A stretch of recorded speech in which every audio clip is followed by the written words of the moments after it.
Let's talk about that harmonization piece. Does TradFi just run this whole thing over and eat it, or do you see more of an integration of what you're doing with the traditional finance players? I don't think the DeFi community is going away. I do think some of the TradFi players will, in particular on the intermediary side. I think that what we're seeing now, if you think about why this has taken a while, we had the blow up that happened about 4 or 5 years ago with FTX, and that freaked everyone out.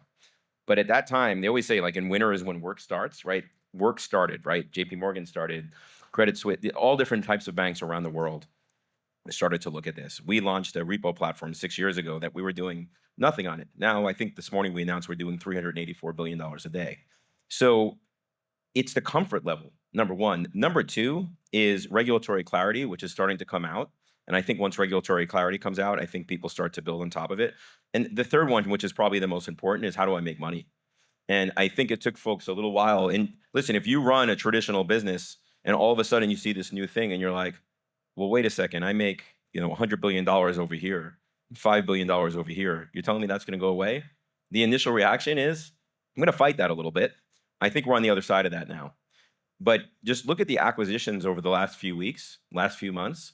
Traditional financial services companies are starting to gobble up some of the DeFi organizations, but that's not going to gobble them up. Look what Coinbase is doing, right? They seem to be playing in every single space here. So I think you're going to see the establishment of new organizations and new powerhouses in the space, not too different in my head from the late 90s, where we started to see trading go online.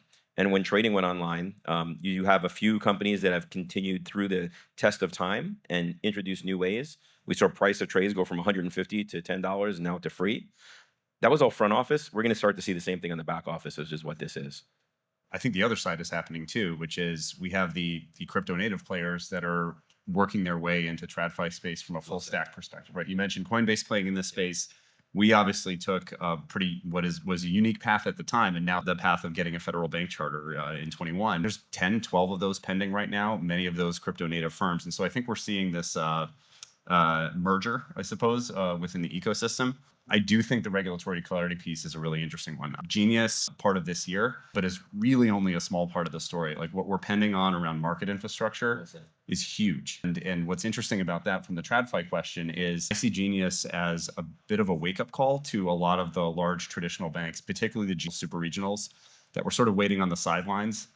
Now they're playing a little bit of catch up. And you can actually see that as you read through like the house version of market infrastructure. It's pretty, one-sided, let's put it that way, to a certain part of the industry. And so now I think the larger banks are kind of getting a little bit caught up. They're on the hill. I run into these people on the hill. But I think what's good about this is that folks are engaging in a way that I really want something sustainable. Will we get that is, a big question. All of this legislation is going to actually eventually have to work its way down to rulemaking.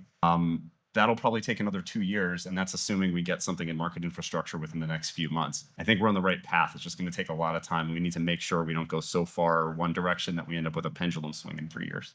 I think, though, that to your point, I think the Clarity Act really starts to answer the questions around risk. Why are traditional financial services companies, they're terrified of risk, right? So if you start to answer some of those questions, it starts to level the playing field. Absolutely, yeah.